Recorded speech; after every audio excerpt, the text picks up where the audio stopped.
So this is the Flow Factory podcast number 9. I'm here with my good friend Rob Skinner, who is nutritionist for USA Judo as well as other USOC sports, and has a long line and history of being a nutritionist for many multiple sports. And I'll let him kind of take the lead here with his background and resume. So Rob, give us a little taste of what you do and where you've done it. Yeah, well, thanks for having me, Justin. I'm a sports dietitian. I am a registered dietitian and certified in sports dietetics. I started in college athletics. I spent about 13 and a half years in college athletics from Georgia Tech to University of Virginia. And then I left there and went to work with the Human Performance Department with Naval Special Warfare. So I worked with Navy SEALs for several years. Then I left there, went to the NFL, and I worked with the Washington Redskins. And then after that, I saw the opportunity to go to Rio and work with combat athletes. And so I went to the USOC, and that's where I'm still here. So Rob has a really unique background, and he's been with a lot of athletes, high-level athletes and military, and has so many cool stories that I wanted to have him on the podcast and just kind of dip into some of these cool, interesting experiences that he can bring forth here on the podcast. But first and foremost, a little context here. We're in Baku, Azerbaijan for the World Judo Championships. Have been here for the last 7 or 8 days and have had a really good experience thus far with Team USA, and we're trying to establish a good line of success leading into 2020 Tokyo Olympics. And Rob has done nothing but help out and try and bring our team to the next level as far as a service provider, helping the athletes with their nutrition, with their weight cuts, all those cool things. So we have a lot of weight cutters on our team, and Rob has been there to support them and to bring them on board with a new way of looking at how they'd be able to do that in the most healthy fashion. And I come from a wrestling, MMA, judo background where that's half the battle, and Rob's there for all these athletes, and I've learned a lot about that process. So I wanted to talk to Rob about some of those experiences with our athletes. First and foremost, we'll start with maybe Adonis Diaz or Jack Hatton. Those two athletes are top 25 in the world, and they have a real shot at being on the podium in Tokyo. So what have you done to kind of like see them down to their weight classes in a way that's going to have their best performance? Well, one of the things we try to do is look at when the next competition is or when the next weigh-in is, and look at if we could live a little bit lower depending on who the person is. Adonis is a great guy, and he is so high energy and so technical with his judo and loves what he does, but sometimes the nutrition piece becomes an afterthought. So we have to get him to live a little bit lower, closer to his weight. We like people, the 5% on the next day for the weigh-in, we'd like people to live between like 5 and 7% of their fight weight, because they have to weigh in and potentially weigh in twice. Yeah, so if you don't know, in judo, you weigh in the night before you compete, and then 1 hour before the competition, they choose four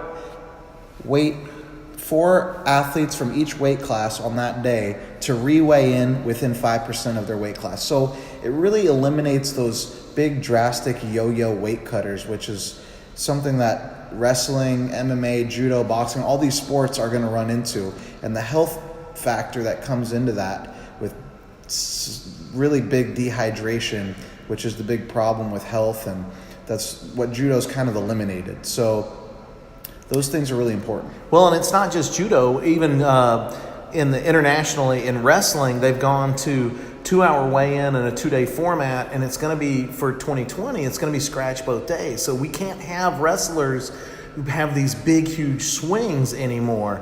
And Taekwondo does the same as judo, and boxing, you weigh in every day you compete. So there's no possibility to have these big swings. And if you have these big swings, what we do know is all the research, the nutrition research shows that If you use rapid weight loss techniques, which we know everyone uses, and it's not necessarily evil, but if you use rapid weight loss techniques and your weight is over 10%, we know that you have a decrease in endurance, strength, and power.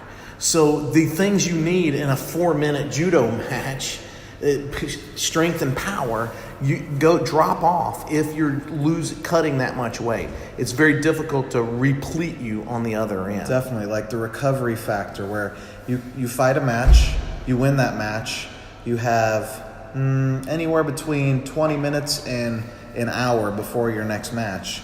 Sometimes that recovery time is completely interrupted by that hard weight cut you had and that severe dehydration. And those are things that plastics and saunas and spitting and all those kind of old school techniques in today's day and age of your amateur and pro athletics for weight cutting, it just you can't be at the highest level you can be and win unless you're just a freak talent. And there's those guys out there, and we've talked about those guys and that you've seen in wrestling. So Rob works with the U.S. Olympic wrestling team and World Championship wrestling team from the U.S., which the U.S. won the World Championships. Yeah, first time in 22 years.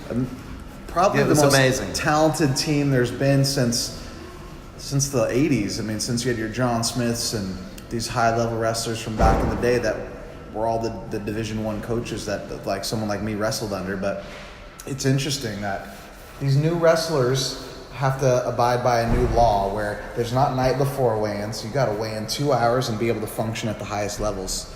So it's kind of cool that Rob knows all these high-level wrestlers. I was one of them, but not at this level, and I'm a super fan, so I hear all these stories about what's going on the inside with your Jordan Burroughs, Jaden Coxes, and all these super freak show athletes that I'm a fan of.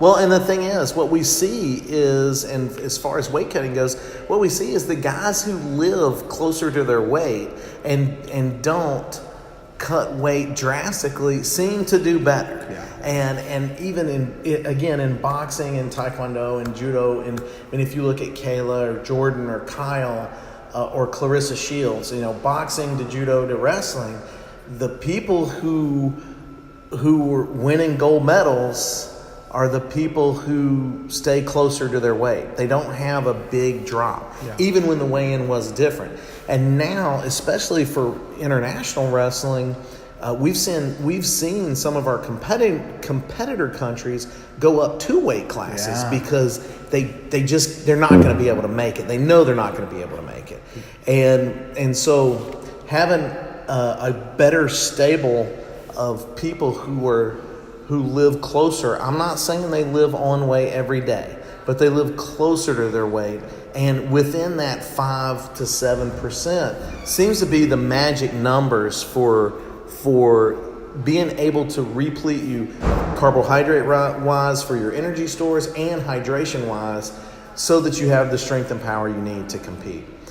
So Rob knows all the science behind this and what are the optimal ways to make weight and how you should be able to function when you do it under those circumstances where I was just a numbskull and it's okay, I have 13 pounds to lose in 3 days. I should feel fine.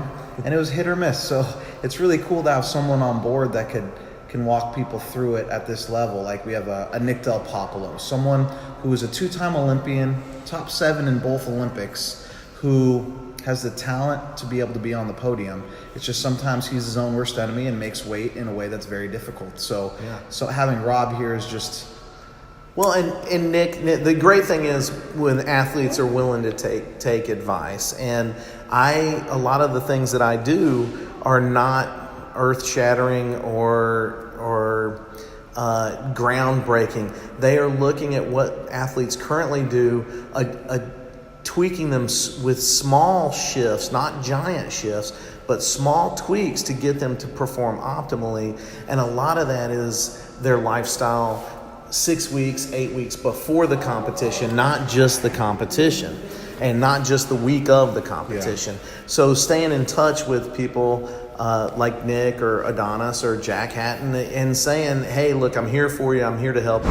I am a service provider. That's a perfect way to describe what I do. I'm a service provider. I provide a service with physiology and nutrition to the athletes, and then they have to make the decision to move forward on those recommendations. Some do, some don't, and that's the way it's been for the 22 years I've been doing this. So, with that being said, like weight cutting sports and wrestling, judo, these sports where there's drastic weight cutting, and you see it this is an amateur sport. These are amateur sports we're talking about under the USOC banner.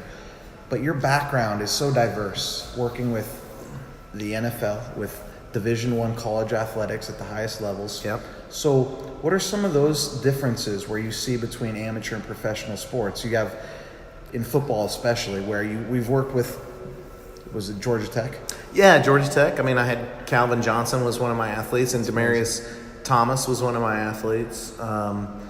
And at University of Virginia, Eugene Monroe and Chris Long, Howie Long's son. So the creme de la creme. I actually had 3 years there where I had first round draft picks every year. You know, it was really, really nice. But I mean, the thing is, it just depends on where you are. In college athletics, nutrition-wise at least, in college athletics, you get to make a huge impact because you're with the athletes for 4 years straight. Yeah. 4 to 5 years, depending on when they come and go.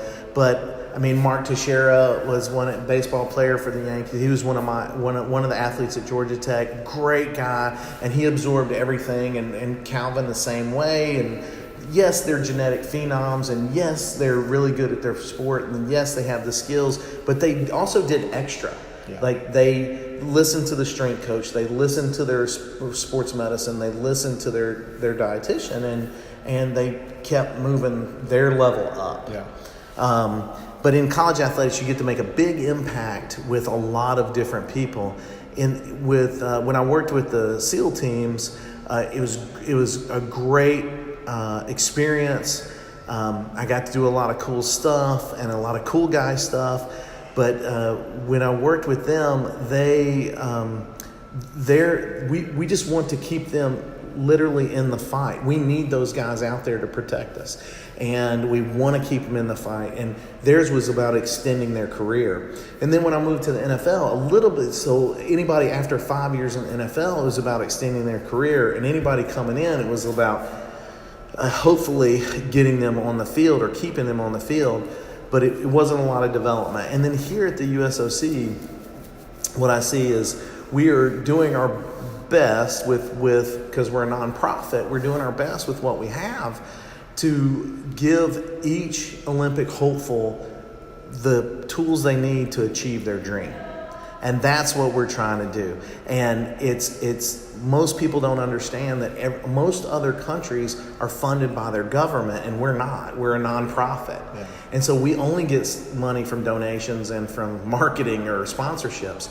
So it's a little tough for our judo athletes to survive. Yeah, that must have been kind of a learning curve, moving from high-level professional athletics, NFL, to amateur, just like you said, donation sports where people who are getting sponsored might be able to attend events, or you get sent to events, but it's under a different guise where you're being not catered to. You have to go out there and make your own way. So. Our Olympic athletes are some of the most independent athletes I've ever seen in my career. And not that the NFL guys aren't great. They're great guys.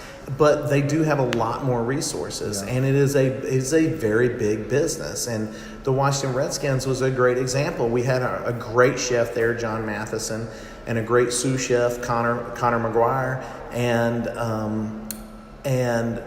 we cooked great food for them at no expense to the athlete, which you're just not going to see at the Olympic level or the college level. No, I wish it was that case. I mean, when I was at Nebraska, we had a great nutritionist who actually is coming back. Yeah, Dave Ellis. He's a buddy of mine. Yeah, he's a great guy. So, like, we've talked about that ad nauseum a little bit, where it's all these links in the chain. It's all these things going on in the background that produce these athletes, especially in team sports, where where here individually, you're a little bit more in the forefront. Like, you have an athlete sent to you specifically for a few days to get their blood tests, get them tested out there, all that, to be able to find out, okay, where are we missing? How are we going to make weight in the most optimal way? Whereas in the professional setting, you're working with everyone, but everyone's just as important as everyone else. So it's interesting. And we talked a little bit before about, so we're here at the hotel in Azerbaijan, so we're getting a little bit of traffic from one of the workers here, rolling a bed through the hallway. It's just normal.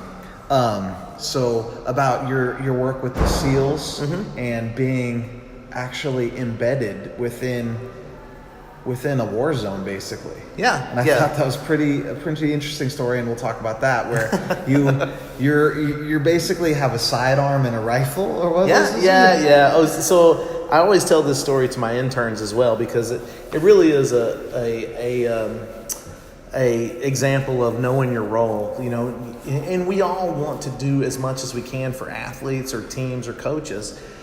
But yes, we had arrived in Afghanistan. I was embedded with a SEAL team, and I was there.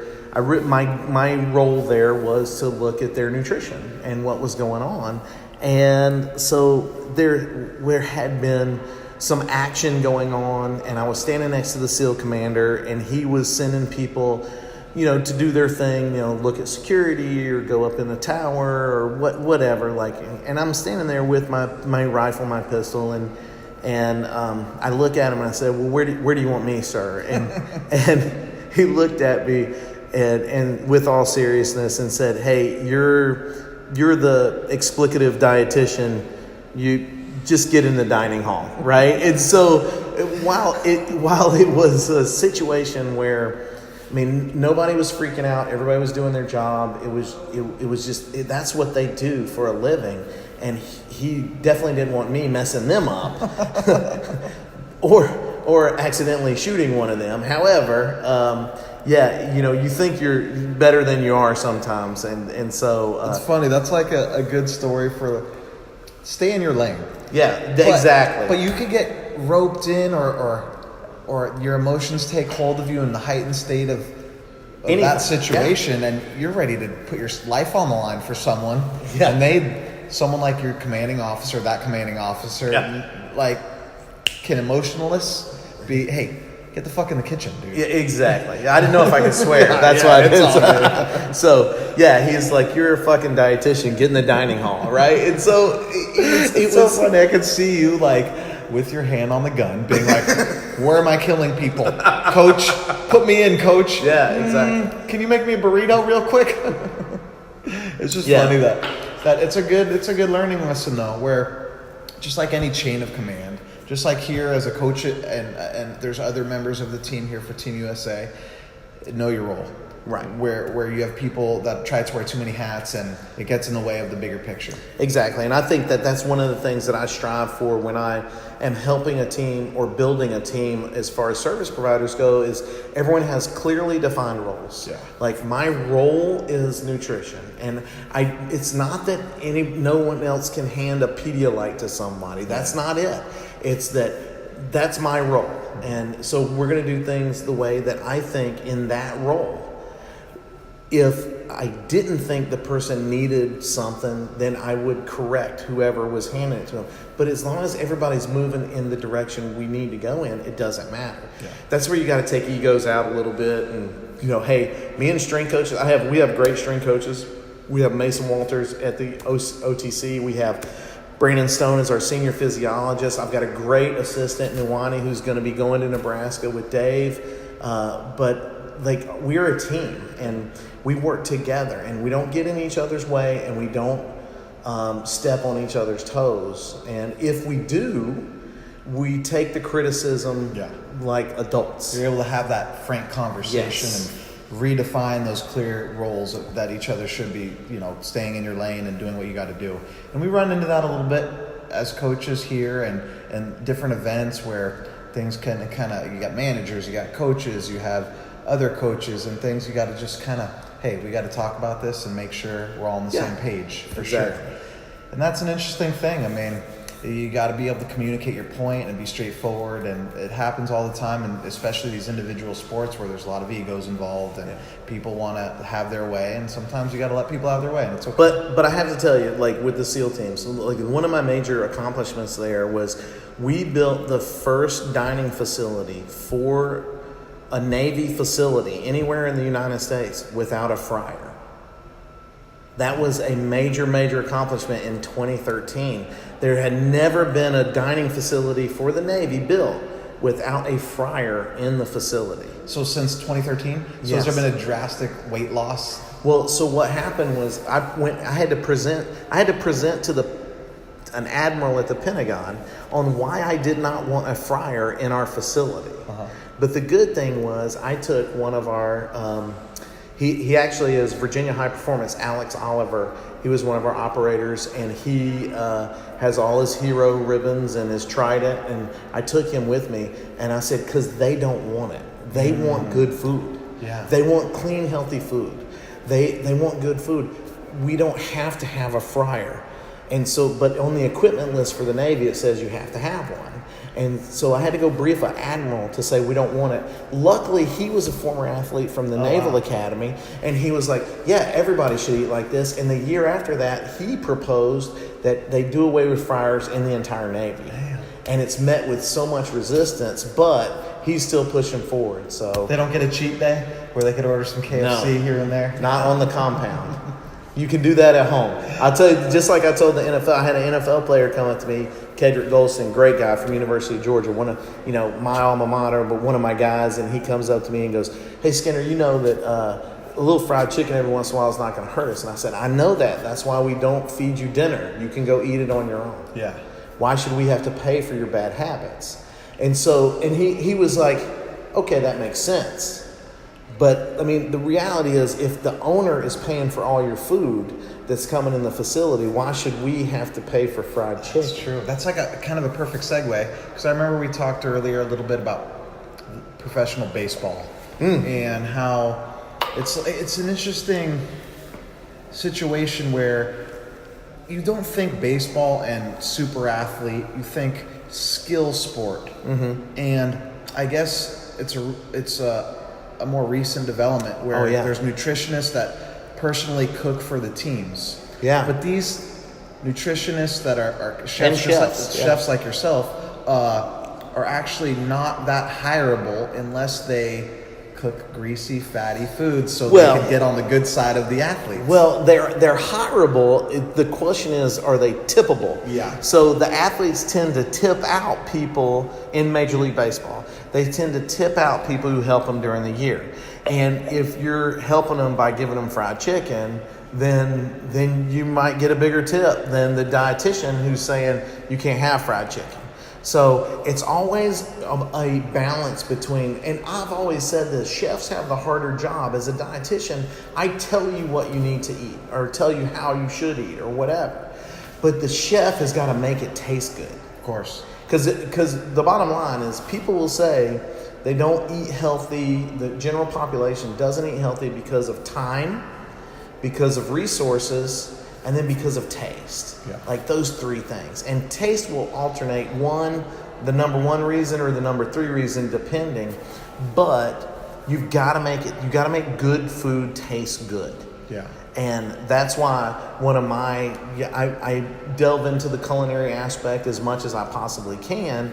And we had a teaching kitchen session. That was awesome. I had a great time. Yeah, at the USOC. So Rob had us, when we were at the Olympic Training Center in Colorado Springs about a month ago now, he sat us down, the athletes and coaches, and put us through a teaching seminar of, okay, we're going to be able to cook clean. We're going to do it in a way that's quick and it's easy. And it kind of broke down some walls for maybe some people that feel like they need to go out to eat their food. And these are high-level athletes, sure, on the amateur level, but all of them could be Olympians. And me as a coach, it was good to see him teach. So it really brought to the forefront, hey, anyone can do this, so let's do it. So we broke up into about 5 teams, and it became a competition, which there was 3 judges, and all of us made different dishes, all healthy, clean, and really cool session. So we made, I think our team actually won. We made a steak dish with a salad, chimichurri sauce, skirt steak. Yeah, that's one of my favorites. It was great. I mean, sure, we got the good piece of meat, so it was easy to win that one. But as a team, it was a team building exercise as well. So it brought us coaches and teammates together under the umbrella of nutrition. Yeah, so, and that's what we try to do. And one of the three things they're graded on when they come to the plate is, one is appearance, and then 2 is taste, and then 3 is their nutrition knowledge, because I give them about 15 to 20 minutes of here's why we're cooking what we're cooking, and if they can't regurgitate that information, if they haven't retained anything, then that's not good. Yeah, so we had a menu where we had to actually memorize the caloric intake of what we were ingesting, and we had to regurgitate it for our judges, just so we basically knew what we're cooking, how we're cooking it, and what it means to put in your body. So it was an educational seminar as well as, a team building thing. The whole goal is to connect. You don't eat calories, you eat food. So the whole goal is to connect the nutrition knowledge to the food that you're actually eating. Yeah, it was super cool. Yeah. And so, I don't know if there's anything else we could cover. I'm sure we could go on for days the way we hang out. So, we had a good week here in Baku, and we ate some good food. We saw some good judo. Rob actually wore many hats. I know he says that, know your role, but he takes on more than he could chew sometimes, taking photos of all the athletes, helping athletes cut weight in the sauna, all these different things. So, I just want to put it out there. Super thankful for your help, man. Yeah, no worries. It makes a world difference having someone like you on the staff, and I hope that leading into 2020 we could have a big benefit from you and me together leading into those games. I know, so Rob was a part of the last Olympic quadrennium where we had probably one of the most successful judo teams of the last 20 years. We had a gold, a silver, a 7th, and a returning bronze medalist fighting that had just a slip up of a day, but the team that we fielded. The team we fielded was amazing, and Rob was a big part of that. And I hope that the same kind of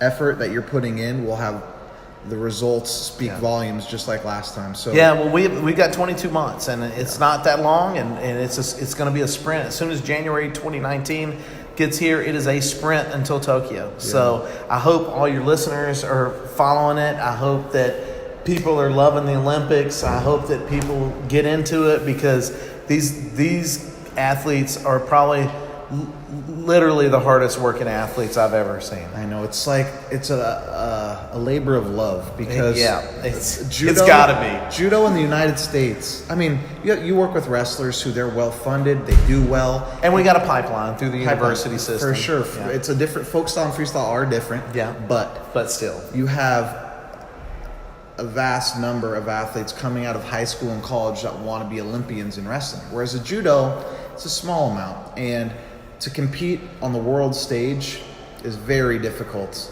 in a sport that, I mean, the research I've done, judo is the 3rd largest sport in the world. Internationally, if you look at it from representation of nations, there's 181 nations, and 160 have an NGB, a nationally governing body, that represent their country in judo. So we're just one of 160 countries trying to get a medal. It's very difficult. Yeah. So, I mean, if you want to help support USA Judo, go to usajudo.org, and there's ways to be able to support by PayPal or any way online. That would be amazing. So, and Rob, if there's your Instagram, Facebook, social media handles, give that out so they could follow you. And on Facebook I'm just Rob Skinner. I work at the USOC, so you can see that. But Instagram, Team 5 Sports Performance, and Fueling Athletes, at Fueling Athletes, at Team 5 Sports Performance. Team 5 is Acrobat and Combat Sports, and we consist of psychology, physiology, nutrition, and strength and conditioning, and that's what we we're focused on. We're doing a lot of research right now, and I say research. We're doing a lot of practical research with heat, hydration, and humidity, because Tokyo 2020 is going to be a jungle, and that's the place where judo was born, and it's going to be rough going in there. They also have the #1 women's wrestling team in the world right now. It's going to be hard for combat sports, and so we want to give a lot of support. So what sports actually fall under Team 5 in your purview?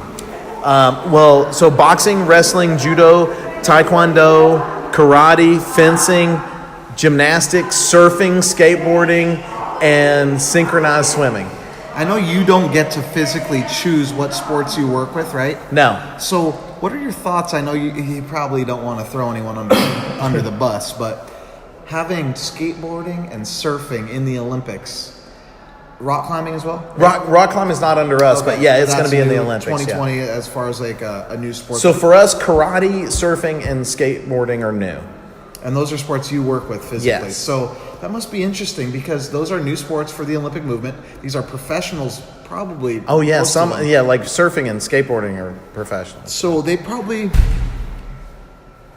don't have the same outlook on their sport as like sport athletes that you're used to working with. Mm-hmm. At least now, because football. Yeah, NFL, same. Yeah. So is that something that you found difficult, because they're catered to a little bit differently, where they feel like, hey, I have my sponsors, or things just come a little easier for them, or do you not have enough experience yet with these athletes? Yeah, I don't really have enough experience. Our senior physiologist, Brandon Stone, went to the surfing World Championships just last week when I came out here. Where'd you say those were?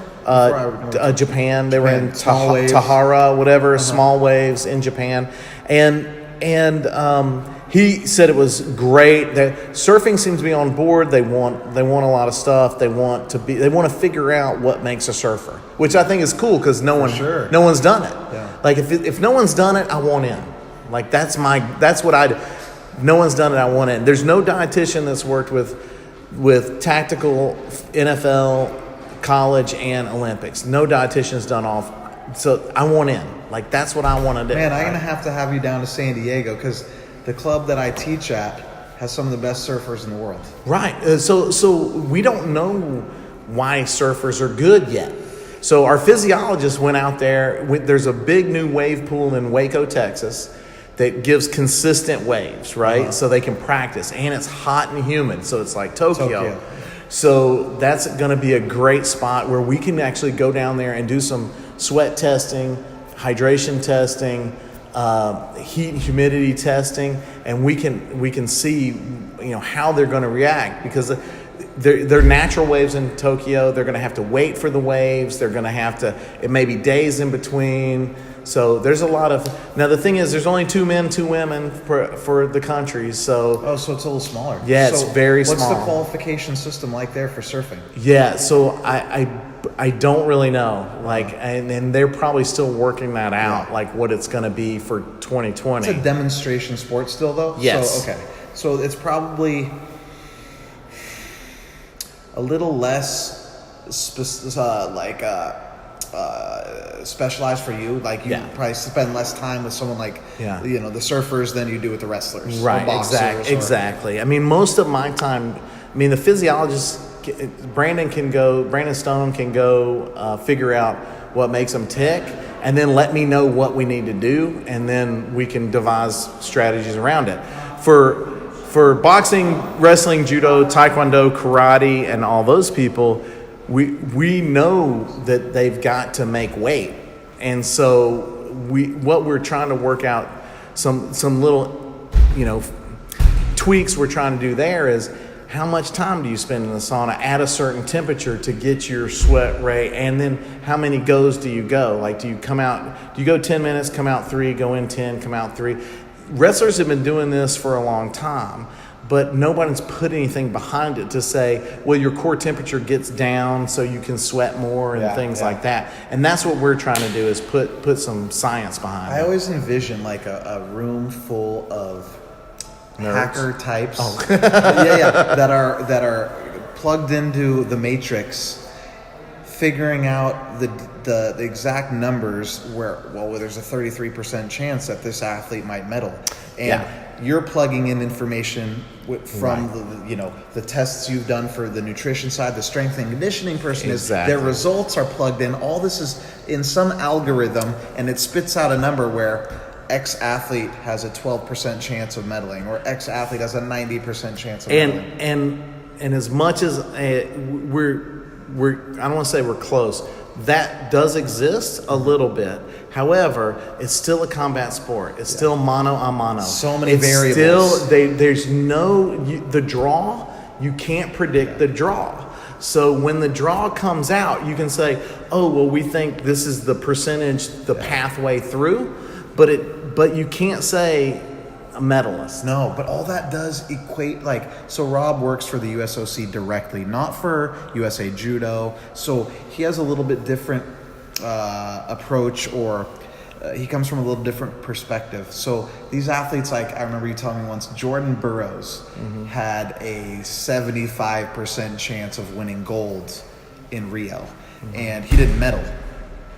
And you had, I think you said, Travis Stevens had a 30% chance of medaling, and he was in the finals. So do these numbers that they spit out from some kind of algorithm that have all these, this information put in, and they spit out that number, does that equate to funding directly for our NGB, or is that just their hopes and dreams? Yeah, it's more well, first of all, I'm going to say I don't remember the specific percentages, because if our stats guys hear this, they're going to lose their mind. For sure. But so I don't remember. I'm sure I'm 10% off on each, but I'm pretty close. Yeah, I don't remember but yes, we thought Jordan was going to win, and Travis was a question mark. Yeah. And so but it doesn't equal direct funding. Okay. It's an argument for funding, because you can say, well, this person got this much of a chance. Yeah.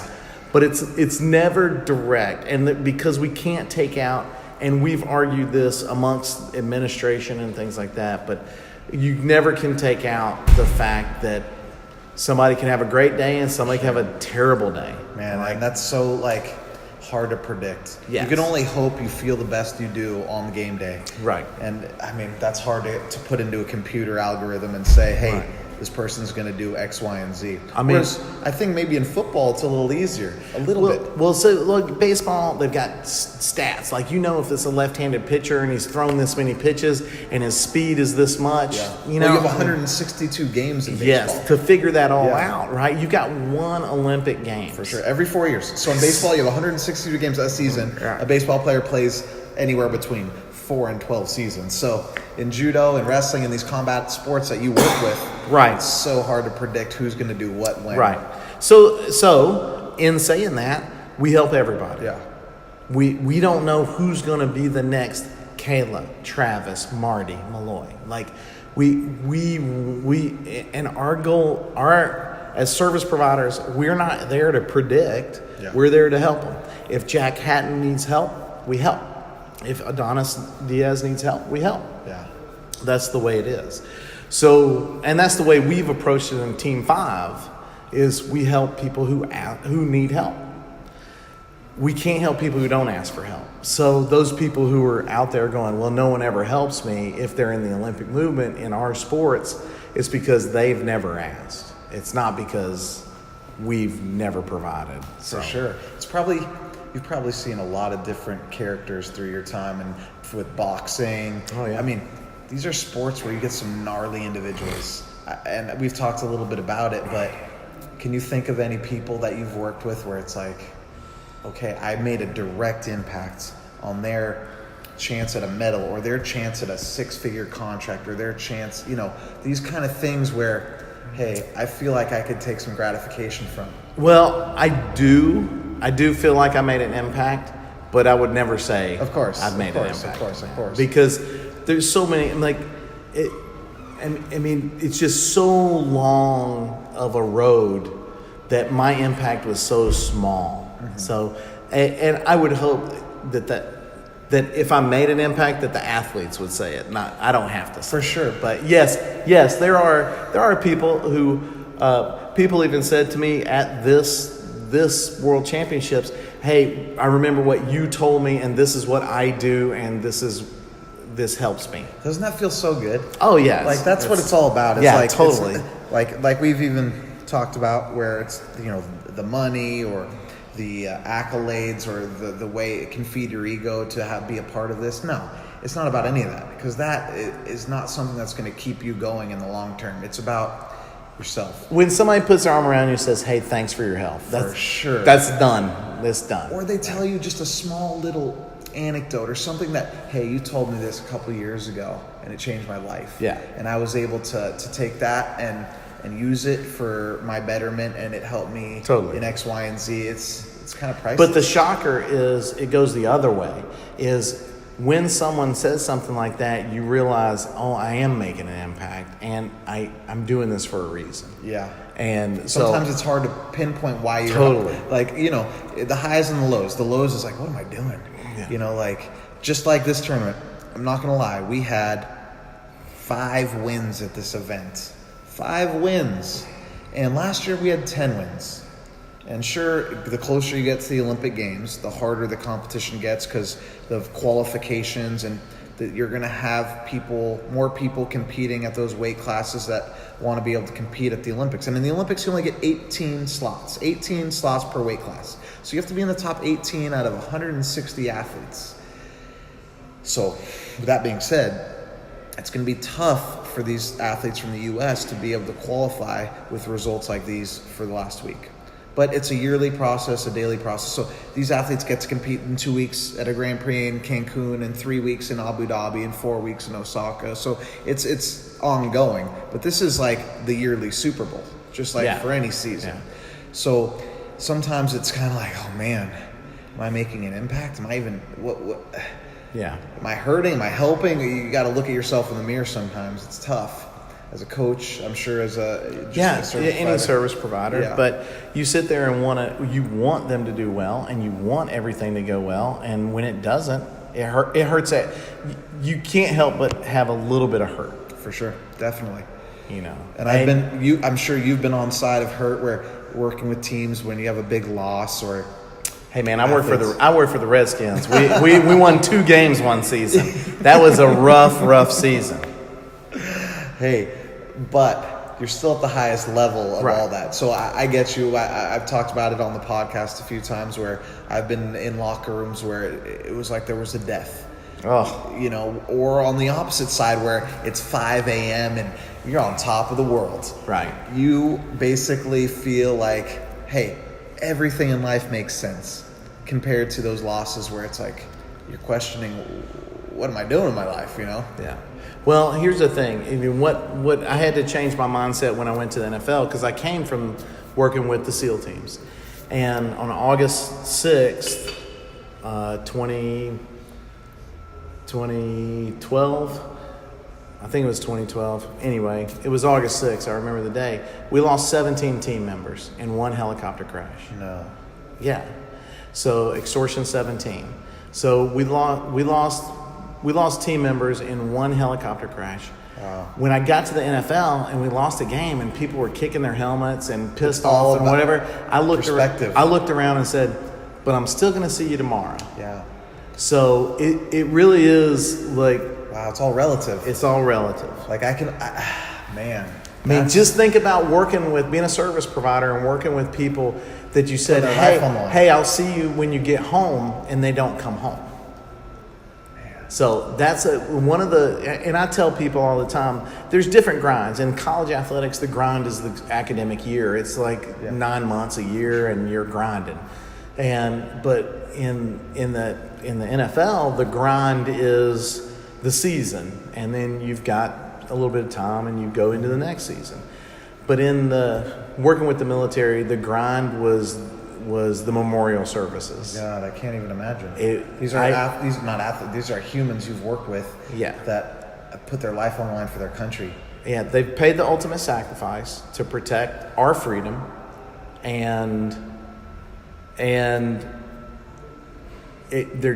not there anymore. And so having that experience really kind of I mean, not that I don't think sports are important by any means. I'm working in sports, but when I went to World Championships for wrestling in 2015, when I first got to the USOC, and one of the strength coaches was like kind of pouting because his guy didn't win his match. I was like, you're still going to work with him tomorrow, man, so it's all good. Man. So they must have looked at you like, you don't even get it. Exactly. But in essence, you get it the most. Yeah. It's definitely a different perspective to look at. You know, so. I mean, it's all about life experience. You've lived multiple lives almost. Yeah. And I want a couple more before it's all over. So what are some of your goals then? I know you're kind of heading into 2020. Yep. With the sports you're working with, and after that you're looking to kind of move into something else or I don't know, different era. Yeah, we'll see what happens. I mean, I travel about 150 days a year. This guy is in India. The week after he's in Budapest, Hungary, and the week before that I don't think I've ever met anyone that lives out of a bag more than Rob Skinner.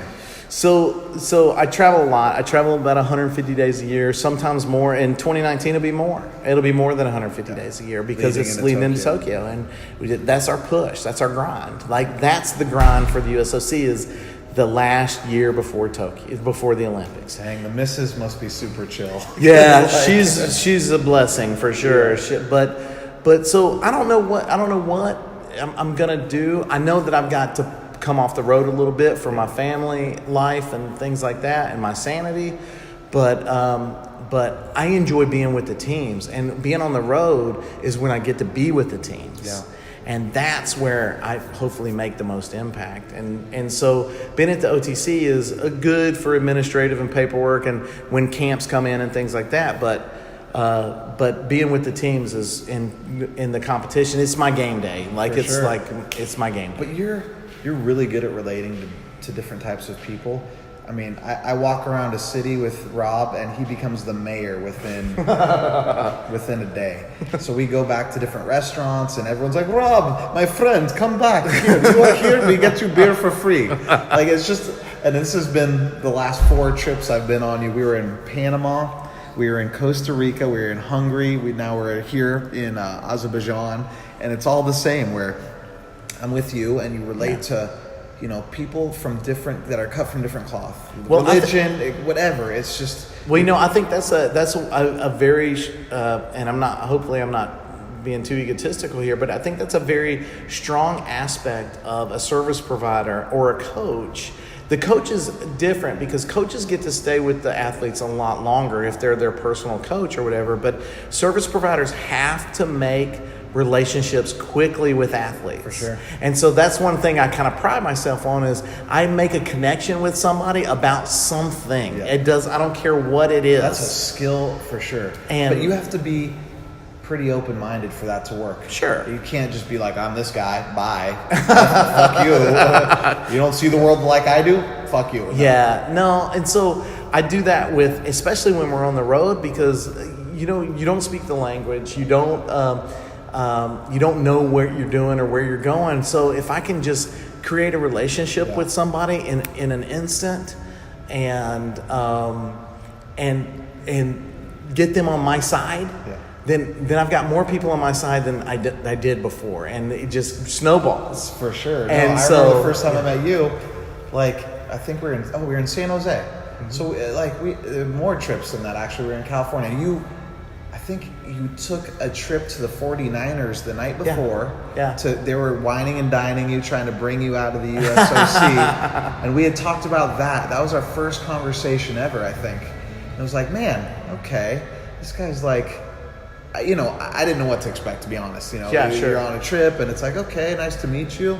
Well, a lot of dietitians are very set in, they're very rigid. Yeah. And I can be at times, but only when I need to be, I think. And my wife may disagree, but I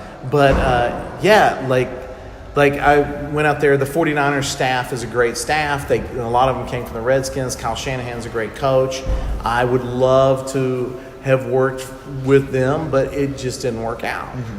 And the dietitian they have, Jordan Mazur, is a major, I don't know how to pronounce his last name, is a great guy, and he's doing great stuff there. And so, I was out there visiting them as well as going to the judo camp. So. For sure. It must be like, not a step down to be working with, an amateur sport like judo, because you've done it all, but, being pulled different ways. Like, okay, since I'm here in San Jose, I'm going to go have a job interview with the 49ers and turn them down. I mean, this is something that... Let's just say we couldn't come to an agreement. Yeah. So you've been to the UFC PI in Vegas. Yeah. With Clint Wattenberg, a great guy. Cornell wrestler who now runs the show there for nutrition. For nutrition. Duncan French is their head guy, and they've got a great system and a great setup, and we're actually looking to collaborate with them on some research and try to figure out, because the people they get, usually some of them come from where we're bringing them, and so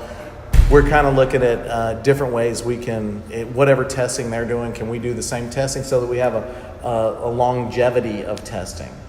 So the MMA in general has a bad problem with weight cutting and nutrition. Yeah. So I think there's been a lot of different ideas thrown into a big pot that's been stirred around, and how are we going to change this? How are things going to change in this culture of MMA, which basically stems from like folk style wrestling, where we're going to cut as much weight as possible, be the biggest on game day, and beat ass. It doesn't work that way, because you're getting punched in the head. Yeah. And if you've severely dehydrated, the studies all say the same thing, where your the cerebral fluid that coats the lining of your skull between your brain and your skull is diminished.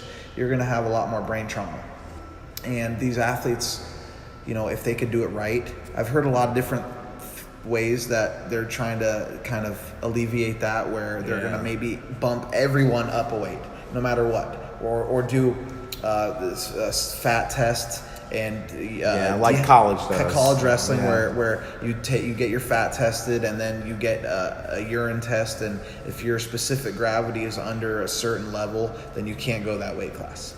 And so it's still in this, like, it's not an infancy stage because it's 20 years in, but it's hitting that like crescendo where the athletes are suffering. I think what they're trying to figure out is, do they do, I mean, because weigh-ins are so different depending on what event and things like that. So do they standardize it and make it day before or night of, or, I don't know. They've changed those times. They used to have it the night before. Now it's the morning before. And they took away IV bags. So, which you could look at it that both ways. You could look at it as like, hey, that's going to stop people from dehydrating, or it's more dangerous. Or they're not going to recover. People are always going to dehydrate, and it's going to hurt them on the back end. So, I mean, that's interesting, and I wonder any thoughts you have. What would be your utopia as far as, like, okay, not just weight cutting, but overall lifestyle? Do you have someone come in, just like USADA comes in on a weekly basis and drug tests you? Do you have someone come in and test your fat and urine and make sure you're hydrated and you're lean? Or what's like the solution? I never thought about that, but that would be good if you said, okay, 8 weeks out, we're going to get you down, so we're going to see you every Friday.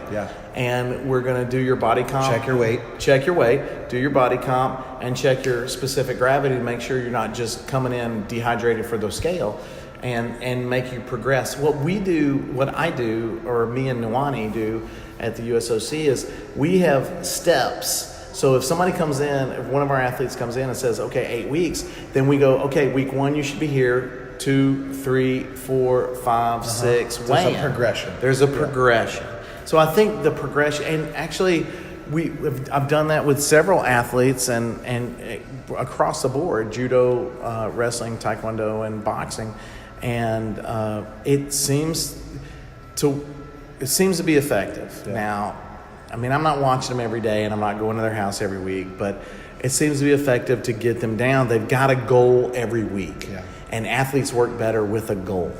And we ask them to report it to us every Monday and Friday, what their weight is. But they're on the honor system. And sometimes that's not the most reliable. No. We know. But they, we know that if you hold people accountable, they're more likely to do that. So it's a little bit of psychology as well as nutrition. But if they've got the goal and they're held accountable, and if they miss reporting it in, you contact them. I mean, but it takes effort. It takes a lot of follow-up to do that For across. sure. You almost need like a full agency I know. to do that. Across there's me and an assistant, and she's leaving to go to Nebraska, and so it'll be just me until I find someone else. But I mean, that's a full-time job. Definitely. Is just contact. Hey, athletes? you've got an athlete. You've got a competition coming up in 3 weeks. You're supposed to be here. Where are you at? Kind of thing. So I think there's one actual MMA promotion or organization that does that. It's One. They're based out of Malaysia, and it's a really big promotion with this billionaire backer. But he does that. So basically, like a Ben Askren, who was an Olympian in 2008 for wrestling. He's their champion at 170, but he fights 185. So every fighter that is a 170 pounder is fighting 185. So they do that. They go in weekly and they check, okay, you're under these levels. You could make this 170 if you were doing it the old school or the way that most athletes do or fighters do, but you're going to weigh in on fight night at 185. And a lot of people seem to think that might be the answer. But it's a small scale. It's like Bernie Sanders saying that in Sweden, their economy is so great because they live in this certain way. But there's 600,000 people, not 300 million. Right. So like if you look at the UFC and the money and the numbers that are in that promotion, it's very difficult to say that'll work.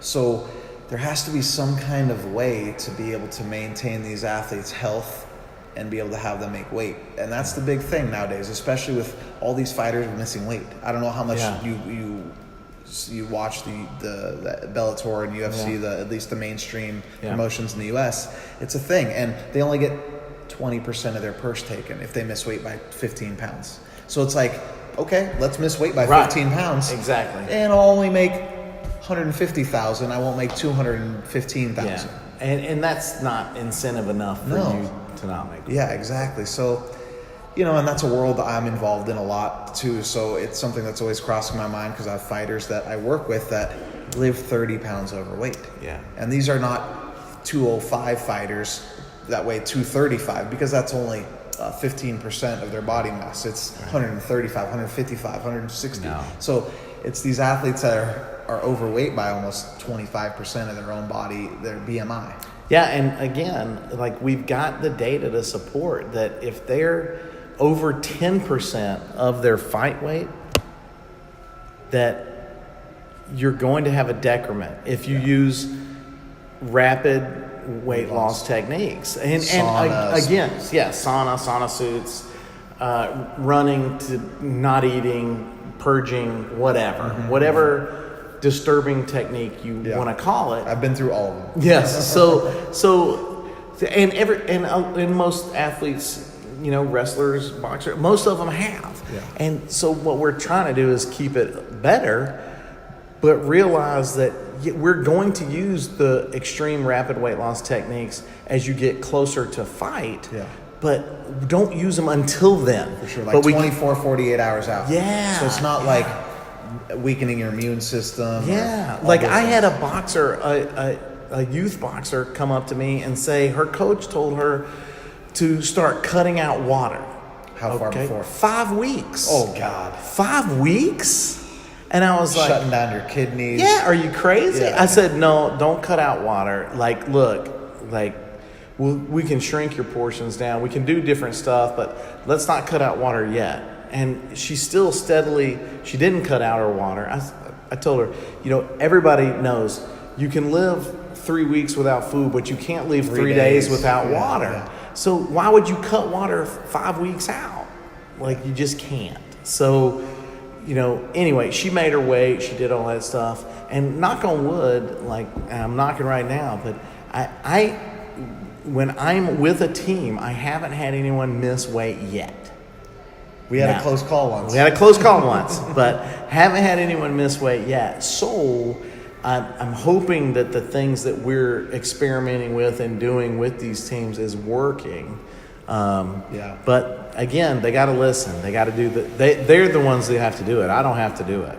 Like, I'll sit in the sauna with them or the steam room or wherever. You've seen me, but I'll distract them so they don't know they've been in there for 15, 20 minutes. But I'm not the one that has to get on the mat. For sure. So I can be fatigued and dehydrated the next day. They can't. For sure. And it's people like you that are going to keep these athletes on the right track. I mean, Hopefully. We can only hope. Yeah. Being in a similar situation as you. A different role, obviously, but yeah. Well, man, Rob Skinner, my man. No worries, bro. It was great to have you on. Yeah.